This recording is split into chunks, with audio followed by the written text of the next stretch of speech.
So, Senegal has officially launched its first ever oil refinery. It's a major move that has the potential to change the game, not just for the West African nation, but for the entire continent. For centuries, Africa's wealth has flowed outward. Resources extracted from its soil were sent across oceans, refined in foreign lands, and sold back at prices set by others. The riches that should have built African empires instead built the fortunes of those who saw the continent as nothing more than a supplier of raw materials. But now, something is changing. Senegal has done what many believed was impossible. It is refining its oil, not in France, not in a foreign-controlled facility, but on its land, with its people, for its future. This is not just an industrial achievement, it is a power shift. It is a declaration that Africa will no longer ask permission to control its wealth. Crude oil from Senegal's own Sangomar field is being refined at the Société Africaine de Raffinage for the first time. Not oil imported from foreign markets, not resources dictated by foreign contracts. This is oil from the soil of Africa, processed by the hands of its people. And yet the world is in shock. They said this would never happen. They said Africa would always be dependent, always at the mercy of those who control the industries that power the world. But today, in the heart of Dakar, the flames of a refinery burn, not just with oil but with defiance. For far too long, Africa has been rich in resources but poor in power.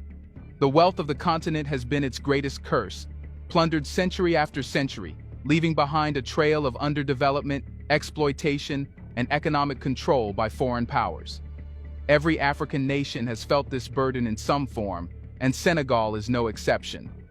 The story of its oil is the same story that has played out in nations across Africa. A story of promises made, contracts signed, and wealth siphoned away before it could ever benefit its people.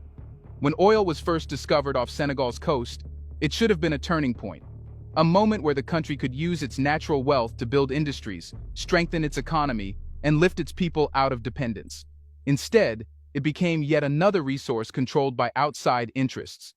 Western corporations, backed by governments that have long dictated Africa's economic policies, ensured that the crude extracted from Senegalese land and waters would leave the continent to be refined elsewhere. The system was designed so that even the oil beneath Senegalese soil would generate more profits for foreign markets than for Senegal itself. This is not unique to Senegal. This is the colonial blueprint that Africa has lived under for generations. The industries that refine raw materials, that create finished products, and that generate real wealth have always been placed outside of Africa. The continent has been locked in a cycle where it extracts, exports, and then imports back what it should have been able to produce for itself. The result? A continent overflowing with resources but struggling to control its destiny. Senegal's oil industry was set up to serve external interests from the very beginning. The Société Africaine de Raffinage, established in 1961, should have been a milestone in African industrialization. But like so many projects during the post-independence period, it was structured in a way that kept true economic power out of African hands. Rather than refining its crude, Senegal was refining imported oil, meaning it was still at the mercy of global oil markets, still dependent on foreign suppliers, and still forced to operate within an energy system designed by outsiders. For decades, Africa's greatest struggle has not been a lack of resources but a lack of control over those resources.